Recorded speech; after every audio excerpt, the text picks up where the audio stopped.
नमस्कार प्रेक्षकांनो, तू ही रे माझा मितवा या मालिकेच्या येणाऱ्या भागामध्ये जबरदस्त असा ट्विस्ट येणार आहे। तर प्रेक्षकांनो, होली स्पेशलमध्ये इथे आता लावण्याचा प्लॅन उधळून लावत ईश्वरी आणि अर्णव भांग प्यायल्यामुळे एकत्र आलेले असतात। त्यांची जवळीकता ही वाढलेली आपल्याला पाहायला मिळणार आहे आणि त्याचबरोबर इथे ईश्वरी आणि अर्णव हे दोघेजण एकमेकांबरोबर सतत भांडत असतात। पण इथे अर्णवने ईश्वरीला प्रेमाचा रंग लावत मिटवले दोघांमधले गैरसमज। आणि त्याचबरोबर प्रेक्षकांनो, इथे आता होली स्पेशल असल्यामुळे सगळेजणच आलेले असतात, त्याच्यामध्ये राकेशसुद्धा आलेला असतो। आणि इथे आता होळी असल्यामुळे रंगाचा गैरफायदा घेत राकेशने पुन्हा एकदा चूक केलेली असते आणि ती म्हणजे त्याने ईश्वरीवरती जबरदस्ती करण्याचा प्रयत्न केलेला असतो। तेव्हा इथे अर्णवचं लक्ष जातं आणि अर्णव इथे आता राकेशची खूपच जास्त बेदम अशी धुलाई करतो, त्याला मारतो आणि त्याची आता हक्कलपट्टीसुद्धा करतो। तर इथे प्रेक्षकांनो, कशा पद्धतीने अर्णव आणि ईश्वरी दोघेजण एकमेकांना प्रेमाचा रंग लावतात आणि इथे अर्णव राकेशची कशा पद्धतीने धुलाई करतो। आणि त्याचबरोबर महत्त्वाचं म्हणजे इथे अर्णव आणि ईश्वरी दोघेजण एकत्र येऊन कशा पद्धतीने पुरणपोळी बनवतात आणि दोघांमधले गैरसमज मिटतात, आजच्या भागामध्ये सविस्तरपणे आपण बघूया। तर प्रेक्षकांनो, आपण बघितलं इथे ईश्वरीकडून चूक झालेली असते, तिने अर्णववरती आरोप केलेले असतात, पण ते आरोप चुकीचे असतात आणि ते जेव्हा ईश्वरीला कळतं तेव्हा ईश्वरी जाऊन अर्णवची माफी मागते। आपण ते सगळं बघितलं। त्यानंतर इथे आता लावण्याला तर तेच हवं असतं, लावण्याला काही करून ईश्वरी त्या ऑफिसमधून जायला हवी असते आणि फायनली तिच्याकडून एक खूप मोठी चूक घडलेली असते आणि त्यामुळे इथे अर्णव ईश्वरीवरती रागवलेला असतो। तो रागवल्यानंतर इथे आता लावण्याला खूप मोठा चान्स मिळतो। तिने लगेचच इथे टर्मिनेशन लेटर तयार केलेलं असतं आणि ती ईश्वरीला म्हणते की आता तुझा हा दिवस आहे ना, तो या ऑफिसचा शेवटचा दिवस आहे, कारण तुला आता टर्मिनेशन लेटर देण्यात येणार आहे, तुला टर्मिनेट करण्यात आलेलं आहे, पुन्हा या ऑफिसमध्ये तुझं पाऊलसुद्धा ठेवायचं नाही आहे, कळलं का? तेव्हा इथे आता ईश्वरीला वाटत असतं की अर्णव सर या टर्मिनेशन लेटरवरती सही करणार नाही। पण प्रेक्षकांनो, इथे लावण्या म्हणते की हे बघ ASR, तुला त्या ईश्वरी देसाईला ऑफिसमधून काढून टाकायचं आहे ना, मी टर्मिनेशन लेटर तयार केलं आहे, तू याच्यावरती सही कर। तेव्हा अर्णव प्रेक्षकांनो इथे ईश्वरीची बाजूसुद्धा घेतो। तो म्हणत असतो की लावण्या, ज्या वेळेला ईश्वरी देसाईमुळे आपल्याला एवढं मोठं डील मिळालं, त्यावेळेला तू तिला अप्रिसिएशन लेटर का बरं दिलं नाहीस, पण टर्मिनेशन लेटर मात्र लगेचच द्यायला आलीस। तेव्हा इथे लावण्या म्हणत असते ठीक आहे, याचा अर्थ हे लेटर तिला आपण नाही देत, हो ना? तेव्हा इथे अर्णव म्हणतो नाही ठीक आहे, दे इकडे, आणि रागाच्या भरामध्ये तो सुद्धा साईन करून टाकतो। त्यानंतर टर्मिनेशन लेटर घेऊन लावण्य ईश्वरीकडे येते आणि तिला म्हणते की ASRने तुला ऑफिसमधून काढून टाकले, तू आता गेलीस तरी चालेल, आणि तिचा इन्सल्ट करते, तिचा अपमान करते, तिला गेट आऊट, गेट लॉस्ट, तुझी ती झोळी घे आणि निघून जा, वाटेल तसं बोलते। आणि त्यामुळे इथे ईश्वरी आता ऑफिसमधून जायला तर निघते प्रेक्षकांनो, पण जाता जाता ती अर्णवला 5,000 रुपये ट्रान्सफर करते त्याच्या अकाउंटला आणि म्हणते की आता माझ्या आईवडिलांचं लॉकेट मला घेऊन जाण्यासाठी 44,000 आणि त्याच्यावरती जी काही रक्कम असते ती आता तिला द्यायची असते। तेव्हा इथे ईश्वरी आता तिथून निघून जाते। अर्णवला मनामध्ये कुठेतरी वाईटसुद्धा वाटत असतं। म्हणजे प्रेक्षकांनो, ईश्वरीकडून नकळतपणे चुका घडल्या नाही अशा नाही, पण कधीच तिला व्यवस्थितरित्या किंवा चांगल्या पद्धतीने कुणीही समजावून सांगितलेल्या नाही आहेत। लावण्या आणि तिच्या मैत्रिणी सतत तिचा रागराग करत असतात आणि इथे अर्णव तर वाटेल तेव्हा वाटेल तसं तिला बोलतच असतो। कुणीही तिला तिची चूक व्यवस्थितरित्या समजावून सांगितली नाही आणि जर तिने चांगलं काम केलं तर कधी तिला अप्रिशिएट केलं गेलं नाही। त्यामुळे इथे आता ईश्वरीला त्या गोष्टीचं वाईट वाटत असतं। तरीसुद्धा ती तिचं काम प्रामाणिकपणे करण्याचा प्रयत्न करत असते, उत्साह दाखवत असते, मी काय करू काय नको, पण कुणीही कौतुक त्याचं करत नाही। चुका दिसतात पण तिने केलेलं काम मात्र कुणालाही दिसत नाही. आणि त्यामुळे इथे आता ईश्वरी म्हणते की ठीक आहे, मला जर तुम्हाला कामावरून काढायचं आहे तर काढा, पण हे पैसे मी तुमचे परत देईन, तेव्हाच मी मुंबई सोडेन आणि माझ्या इंदोरला मी परत जाईन. त्यामुळे इथे प्रेक्षकांनो आता ईश्वरी काही कामावरती येत नसते आणि त्याच्यामध्ये राकेश तर आहेचच. इथे आता आत्याचे कान भरायला वसू आत्याला म्हणत असतो की ईश्वरीने खरं तर अर्णवपासून लांबच राहायला पाहिजे. त्याचे एकच ऑफिस आहे का, पण त्यांना मात्र तिथेच नोकरी करायची आहे. अर्णवपासून त्यांनी तर 10 हात लांब राहायला पाहिजे, पण जाऊ दे, त्यांना आता कोण समजवणार. तेव्हा इथे राकेशची इच्छा असते की ईश्वरीने अर्णवच्या ऑफिसमध्ये काम करायला नको, कारण त्याला असं वाटत असतं की कदाचित अर्णव आणि ईश्वरी दोघेजणे एकत्र येऊ शकतात. कारण का प्रेक्षकांनो, इथे राकेश जेव्हा जेव्हा आता अर्णवच्या घरी जात असतो तेव्हा अंजली आणि आजी या दोघांचं बोलणं चालू असतं की आपण ईश्वरी आणि अर्णव या दोघांच्या पत्रिका जोडायच्या. हे दोघंजण एकमेकांसाठी परफेक्ट आहेत. अर्णवला सुधारण्यासाठी ईश्वरीसारखीच मुलगी हवी आहे. हे शब्द अंजली आणि आजीचे असतात. त्यामुळे इथे राकेशला कळलेलं असतं की आजीला आणि अंजलीला ईश्वरी खूप आवडते अर्णवसाठी आणि त्या दोघांचं लग्न लावून देण्यासाठी सगळेजण प्रयत्न करत आहेत. त्यामुळे इथे आता राकेशला वसू आत्याचे कान भरून ईश्वरीला अर्णवच्या ऑफिसमध्ये जाण्यापासून थांबवायचं आहे. म्हणून तो सारखं तिला म्हणत असतो की तिला ही नोकरी सोडायला सांगा, पण वरचे वर म्हणून तो निघून जात असतो. आणि फायनली आता अर्णवने तिला नोकरीवरून काढूनच टाकलेलं असतं. हातामध्ये टर्मिनेशन लेटर दिलेलं असतं. त्यामुळे ईश्वरी घरी येते. घरी आल्यानंतर ती तिची नेहमीची कामं करत असते, पण टेन्शनमध्येच असते. दुसरी कामं ती शोधण्याचा प्रयत्न करत असते. त्याचबरोबर इथे आता अंजली जेव्हा जेव्हा ऑफिसमध्ये येते तेव्हा तिला ऑफिसमध्ये इथे आता ईश्वरी दिसतच नाही. तेव्हा ती काही लोकांना विचारते की ईश्वरी कुठे आहे, तर ईश्वरी नाही आली, ईश्वरी नाही येत, अशी उत्तरं तिला मिळतात. अंजली विचारते, चिंटू अरे ईश्वरी कुठे आहे, ती तुझी आता PA नाही आहे का.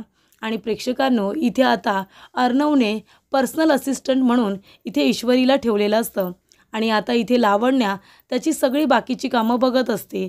तेव्हा अंजलीला असं वाटत असतं की पर्सनल असिस्टंट तर ईश्वरी आहे, मग ही लावण्य का मागे पुढे करते. लावण्याला आनंद झालेला असतो की चला ईश्वरी देसाई एकदाची गेली. पण प्रेक्षकांनो अंजली सारखी सारखी विचारते की कुठे आहे ईश्वरी. तेव्हा अर्णव म्हणतो की दीदी ती आता इथे येत नाही. अर्णव म्हणतो की ताई मी तिला कामावरून काढून टाकली आहे, तिची आता इथे गरज नाही. तिने माझ्यावरती आरोप केला, प्रामाणिकपणे काम करतो म्हणून इथे मला ॲवॉर्ड दिले जातात आणि इथे ही मुलगी जी माझ्या इथे आत्ता कुठे जॉबला लागले तिला अजून महिनासुद्धा पूर्ण झालेला नाही आहे आणि ती माझ्यावरती असे घाणेरडे आरोप करते. मी खपून घेणार नाही, म्हणून मी तिला नोकरीवरून काढून टाकलं. अंजली म्हणते अरे गैरसमज झाला होता तिचा. तरीसुद्धा इथे अर्णव म्हणतो नाही, मी तिला पुन्हा माझ्या ऑफिसमध्ये ठेवणार नाही आहे, ती गेली. त्यानंतर इथे प्रेक्षकांनो अंजली ईश्वरीला फोन करते आणि म्हणते की मला बोलायचं आहे, भेटायचं आहे, कुठे येतेस तू. तेव्हा इथे ईश्वरी म्हणते की ठीक आहे, मी तुमच्या घरी तुम्हाला भेटायला येते. अंजली म्हणते लवकर ये, मी तुझी वाट बघते. तेव्हा आजी आणि अंजली दोघीजणी ईश्वरीची वाट बघत असतात. कधी एकदा ईश्वरी येते आणि तिच्याबरोबर बोलणं होतं आहे. तेव्हा ईश्वरी आल्यानंतर इथे अंजली विचारत असते मी ऑफिसला जात होते, पण तू मला कुठेही दिसली नाहीस आणि मला कॉन्टॅक्टसुद्धा केला नाहीस. तुला चिंटूने कामावरून काढून टाकले, हे मला तू सांगितलं का नाहीस, मी त्याच्याशी बोलले असते ना. तेव्हा ईश्वरी म्हणते नाही नको, त्यांचं पण बरोबर आहे, काही चुकीचं नाही आहे. माझा गैरसमज झाला आणि म्हणून मी त्यांच्यावरती शंका घेतली आणि नको ते आरोप केले. कुठलाही ओनर असेल तो हे सगळं खपून घेणार नाही आणि त्यांनी जे काही केलं ते बरोबरच होतं. तेव्हा मला आता त्याच्यावरती काही बोलायचं नाही आहे. त्यांचे जे काही पैसे आहेत ते मी दुसरीकडे नोकरी करून त्यांना मी परत देऊन टाकेन. तेव्हा इथे अंजली म्हणते की ठीक आहे, चिंटूने तुला आता तिथून ऑफिसमधून कामावरून काढून टाकले, बरोबर की नाही, पण आता घरामध्ये मी बॉस आहे आणि आजी बॉस आहे, हो की नाही आजी. तेव्हा अंजली म्हणते की ईश्वरी तू आता दुसरीकडे कुठे नोकरी करणार आहेस. कारण प्रेक्षकांनो अंजली आणि आजी यांनी एक प्लॅन केलेला असतो की ईश्वरीला आपल्या इथे कामावरती ठेवून घ्यायचं, कारण जर दुसरीकडे कुठे ती जॉबला लागली तर मात्र तिचं आणि अर्णवचं लग्न करणं कठीण होऊन बसेल, कारण मग त्यांचा कॉन्टॅक्ट होणार नाही ना. तेव्हा इथे अर्णवच्या समोर सातत्याने ईश्वरी राहिली पाहिजे असं आजीचं म्हणणं असतं. तेव्हा इथे अंजली म्हणत असते, तुझी काही हरकत नसेल ना तर आम्हालासुद्धा इथे घरामध्ये मदत करण्यासाठी कुणी ना कुणीतरी हवं आहे. हे बघ, घरामध्ये सुद्धा किती कामं असतात, मी कुठे कुठे लक्ष देणार. आणि तुला तर माहिती आहे माझी अवस्था, मला जास्त चाललं तर खूप जास्त त्रास होतो. इथे आपल्या घरामध्ये आपण ग्लोसरी आणतो, त्याचे सगळे हिशोब वगैरे ठेवावे लागतात. घरामध्ये काय हवं काय नको हे बघायला कुणीतरी हवं आहेच ना, सगळं मॅनेजमेंट करण्यासाठी. तुझी काही हरकत नसेल तर तू माझी असिस्टंट म्हणून काम करू शकतेस. आता बघ, तुला आजीची काळजी फक्त घ्यावी लागेल, आजीच्या गोळ्या औषधं देणं हे काम तू करशील का? माझी असिस्टंट तू होशील का? तेव्हा इकडे ईश्वरी म्हणते, तुमची असिस्टंट, पण शेवटीला तुमच्या घरीच येणं होईल ना, आणि ते अर्णव सरांना अजिबात आवडणार नाही. तेव्हा अंजली म्हणते, अर्णव बॉस आहे पण तो ऑफिसमध्ये, घरामध्ये नाही. घरामध्ये माझं आणि आजीचं चालतं, हो की नाही आजी? तेव्हा इथे अंजली म्हणते की तू विचार कर, तू माझी असिस्टंट जर होणार असशील तर मला काही हरकत नाही आहे. अर्णव जितका पगार द्यायचा त्याच्यापेक्षा डबलने मी तुला पगार देते, कारण मी सांगेन ते काम तुला करायचं आहे. मग तुला पगारसुद्धा मी वाढवूनच दिला पाहिजे ना. तेव्हा इथे आता ईश्वरी म्हणत असते, तुमची जर काही हरकत नसेल आणि सरांना काही प्रॉब्लेम नसेल तर मी तुमची असिस्टंट व्हायला तयार आहे. पण तुम्ही आधी अर्णव सरांजवळ बोलून घ्या, उगाच माझ्यामुळे तुमच्यामध्ये वाद नको. अंजली म्हणते की त्याला मी सांगेन आणि तो काहीसुद्धा बोलणार नाही आहे. त्यांचं बोलणं चालू असतंच, तेवढ्यातच अर्णव घरी येतो. अर्णव आल्यानंतर तो म्हणतो की तू इथे काय करतेस? आणि हे बघ, मी तुला कामावरून काढून टाकले म्हणून माझ्या बहिणीला आणि आजीला बोलण्यात घेऊ नकोस. त्यांच्यासमोर रडून काहीही होणार नाही आहे, कळलं ना? मी पुन्हा तुला कामावरती ठेवणार नाही आहे. तेव्हा इथे अंजली म्हणते त्याचीसुद्धा काही गरज नाही आहे. मी तर म्हणते बरं झालं तू तिला कामावरून काढून टाकलंस. तेव्हा अर्णव म्हणतो, हो ना, लवकर कळलं तुला. तेव्हा इथे अंजली म्हणते की तू तिला कामावरून काढून टाकलंस म्हणून मला ईश्वरीसारखी इतकी हुशार आणि टॅलेंटेड पर्सनल असिस्टंट मिळालेली आहे. तेव्हा इथे अर्णव म्हणतो, म्हणजे? तेव्हा अंजली म्हणते, कारण ईश्वरीला मी आता माझी असिस्टंट केले. मला जी कामं करावी लागतात ती आम्ही कामं वाटून घेणार आहोत. माझी अर्धी कामं ती करणार आहे. तेव्हा इथे अर्णव म्हणतो, ताई अगं घरामध्ये पर्सनल असिस्टंट? तेव्हा ईश्वरी म्हणते की तुम्हाला जर नको असेल तर मी नाही येणार. अंजली म्हणते, अर्णव, घरामध्ये कमी कामं नसतात, घरामध्ये एकदा थांबून बघ किती आणि काय काय कामं असतात ती. तेव्हा इकडे अंजली म्हणते, ती कामंसुद्धा करावी लागतात. घरामध्ये ग्लोसरी, लाईट बिल, पाण्याचं बिल, सगळे बिल भरावे लागतात. घरामध्ये कमी कामं नसतात आणि त्यासाठी मला कुणीतरी माझ्या हाताखाली असिस्टंट हवी होती आणि ती ईश्वरी आहे. असं म्हणाल्यानंतर आता अर्णवचं काही चालत नाही, कारण अंजली आणि आजीने इथे ईश्वरीला आता असिस्टंट म्हणून ठेवलेलं असतं. त्यामुळे आता सगळंच ठरलं असल्यामुळे अर्णवसुद्धा काहीच बोलत नाही. तो म्हणतो काय करायचं आहे ते करा. त्यानंतर प्रेक्षकांनो, नेहमीप्रमाणे ईश्वरी आता अर्णवच्या घरी येत असते आणि अंजलीची असिस्टंट म्हणून तिचं काम ती करत असते. आणि इथे अर्णवचं आणि तिचं बोलणं रागात का असेना पण होतच असतं. त्याचबरोबर इथे आता सगळं काही व्यवस्थित चालू असताना लावण्याला कळतं की ईश्वरी अर्णवच्या इथे काम करते. तेव्हा लावण्याला खूपच जास्त राग येतो. वल्लरी ही बातमी लावण्याला सांगते. तेव्हा लावण्या म्हणते की ऑफिसमधून गेली होती म्हणून मला किती आनंद झाला होता, तर आता ती डिरेक्टली अर्णवच्या घरीच येणार आहे का? म्हणजे सकाळपासून संध्याकाळपर्यंत ती त्याच्या घरीच थांबणार. तेव्हा इथे लावण्या म्हणते काहीतरी केलं पाहिजे. ऑफिसमधून जसं तिला बाहेर काढलं आहे ना, तसंच तिला आता घरातून सुद्धा बाहेर काढलं पाहिजे. त्यानंतर प्रेक्षकांनो, इथे आता ईश्वरी होळीचा सण असल्यामुळे पुरणपोळी बनवत असते. तेव्हा इथे अंजली म्हणत असते की पुरणपोळी बनवायला खूपच जास्त कष्ट लागतात नाही का ईश्वरी? तेव्हा अर्णव म्हणतो काही एवढं कष्ट लागत नाही, सोपं असतं सगळं. तेव्हा इथे ईश्वरी म्हणत असते बोलणं सोपं असतं पण करणं कठीणच असतं. आणि होलीला इथे आता सगळ्या स्टाफला सुद्धा इन्व्हाइट केलेलं असतं, त्यामुळे जास्तीचं पुरण बनवायला सांगितलेलं असतं, कारण प्रत्येकाला पुरणपोळी मिळायला हवी असं आजीचं म्हणणं असतं. त्यामुळे इथे ईश्वरीने आता जास्तीची डाळ शिजायला लावलेली असते कुकरला आणि तिने तयारी करून ठेवलेली असते. तेव्हा इथे अंजली म्हणते की अर्णव, आपण एक काम करूया, तुमच्या दोघांमध्ये एक स्पर्धा करूया. त्या स्पर्धेमध्ये जो जिंकेल ना त्याला कळेल की पुरणपोळी बनवणं कठीण असतं की नसतं। तेव्हा इथे आपण प्रेक्षकांनो बघणार आहोत आपल्या ईश्वरीमध्ये आणि अर्णवमध्ये पुरणपोळी बनवण्याची स्पर्धा होणार असते आणि त्याच्यामध्ये इथे आता ईश्वरी जिंकलेली असते। तिच्या पुरणपोळ्या खूपच जास्त उत्तम झालेल्या असतात, लुसलुशीत झालेल्या असतात। त्यानंतर इथे आता पुरणपोळीचा नैवेद्य दाखवण्यात येतो आणि इथे होळीची संपूर्ण तयारीसुद्धा करण्यात येते। त्याचबरोबर इथे सगळेजण आता एकमेकांना रंग लावत असतात। तर इथे आता होळीला सगळेजण स्टाफ एकत्र आलेले असतात, सगळेजण एकमेकांना रंग लावत असतात आणि इथे होळीच्या शुभेच्छासुद्धा देत असतात। तेव्हा इथे प्रेक्षकांनो लावण्यसुद्धा आलेली असते आणि ईश्वरी तिथे काम करत असते, त्यामुळे तीसुद्धा आलेली असते। तेव्हा लावण्याला काही करून अर्णवच्या नजरेतून ईश्वरीला पुन्हा उतरवायचं असतं। तेव्हा ती इथे आता भांगेचं ग्लास ईश्वरीपर्यंत पोचवायला सांगते। तिथे एक छोटी मुलगी असते, तिला म्हणते की हे ग्लास आहे ना, त्या ताईला नेऊन दे आणि प्यायला सांग। तेव्हा ती मुलगी थंडाई म्हणून ईश्वरीला आता भांगेचं ग्लास प्यायला देते आणि ईश्वरी ते संपूर्ण ग्लास पिऊनसुद्धा टाकते आणि त्याचबरोबर इथे अर्णवलासुद्धा कुणीतरी भांगेचं ग्लास हे पाजलेलं असतं। त्यामुळे अर्णवलासुद्धा आता इथे भांग चढलेली असते आणि ईश्वरीलासुद्धा। तरीसुद्धा ईश्वरी स्वतःला कंट्रोल करण्याचा प्रयत्न करत असते। लावण्याने इथे ईश्वरीला अर्णवच्या नजरेतून पाडण्यासाठी हा प्लॅन केलेला असतो। पण प्रेक्षकांनो, भांग प्यायल्यानंतर दोघेजण एकमेकांच्या समोर येऊन उभे राहतात आणि दोघेजण एकमेकांना रंगसुद्धा लावतात। त्यामुळे इथे आता अर्णवने अगदी प्रेमाने ईश्वरीला रंग लावलेला असतो आणि दोघांमध्ये जे काही गैरसमज असतात, जे काही राग रुसवे असतात, ते आता बाजूला केलेले असतात आणि दोघेजण एकमेकांना रंग लावून एकमेकांबरोबर छान वेळ घालवतात, डान्स करतात आणि त्यामुळे इथे लावण्याचा जो काही प्लॅन असतो तो फ्लॉप झालेला असतो। कारण अर्णवने सुद्धा चुकून इथे आता थंडाई पिण्याच्या ऐवजी भांगच प्यायलेली असते, त्यामुळे अर्णवलासुद्धा ती चढलेली असते। त्याचबरोबर इथे आता सगळेजण रंग लावत असतात। ईश्वरी तिथे असल्यामुळे राकेश आता तिथे येतो, पण त्याने तोंडाला खूप जास्त रंग लावलेला असतो, जेणेकरून ईश्वरीने त्याला ओळखू नये म्हणून। त्यानंतर सगळेजण इथे आता होळी सेलिब्रेट करत असतात आणि तेवढ्यातच इथे राकेशची नजर पूर्णपणे ईश्वरीकडे असते। अंजलीला रंग वगैरे लावल्यानंतर आजीला भेटतो आणि त्यानंतर त्याची पूर्ण नजर ईश्वरीकडे असते, कारण अर्णव आणि ईश्वरी दोघेजण एकमेकांना रंग लावून डान्स वगैरे करत असतात।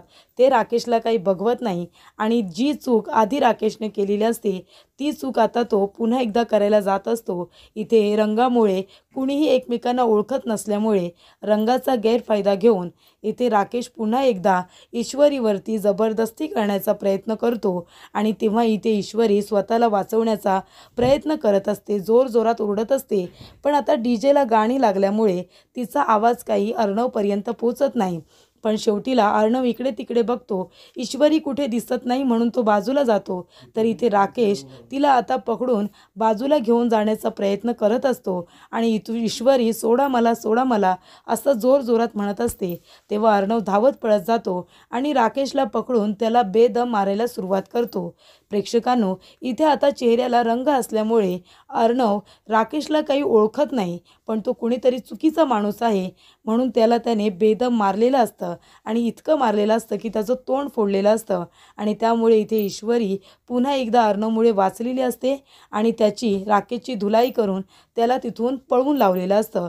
राकेश स्वतःचा जीव वाचवून तिथून पळून जातो। अशा पद्धतीने प्रेक्षकांनो, होळी स्पेशलमध्ये आपण बघितलं की इथे लावण्य आलेली असते ईश्वरीला अर्णवच्या नजरेतून पाडण्यासाठी, पण इथे आता भांग प्यायल्यामुळे अर्णव आणि ईश्वरी हे दोघेजण एकत्र आलेले असतात। दोघे एकमेकांना प्रेमाने रंग लावतात आणि त्याचबरोबर इथे एकमेकांना रंग लावल्यानंतर सोबत डान्ससुद्धा करतात आणि लावण्याचा प्लॅन उधळून लावतात।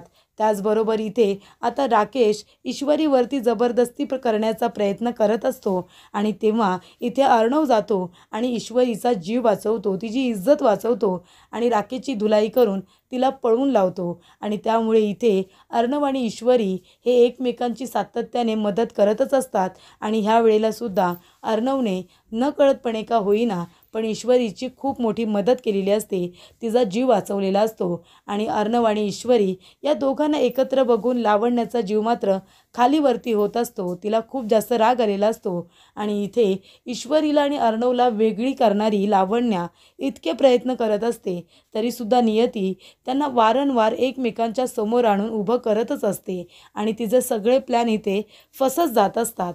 त्यामुळे इथे अंजली आणि आजी यांनी जो काही प्लॅन केलेला असतो की आपण ईश्वरीला आपल्या घरी ठेवून घ्यायचं आणि त्यामुळे इथे अर्णव आणि ईश्वरी हे एकत्र येतील आणि नंतर आपण त्यांचं लग्न लावून द्यायचं, हा जो काही त्यांनी प्लॅन केलेला असतो तो प्लॅन त्यांचा सक्सेसफुल झालेला असतो. कारण इथे अर्णव आता ईश्वरीबद्दल जो विचार करायचा, जो त्याचा गैरसमज असतो, तिच्याबरोबर राहून तिच्याबरोबर वेळ घालवून तो गैरसमज अर्णवचा दूर झालेला असतो, हे आपल्याला बघायला मिळतं.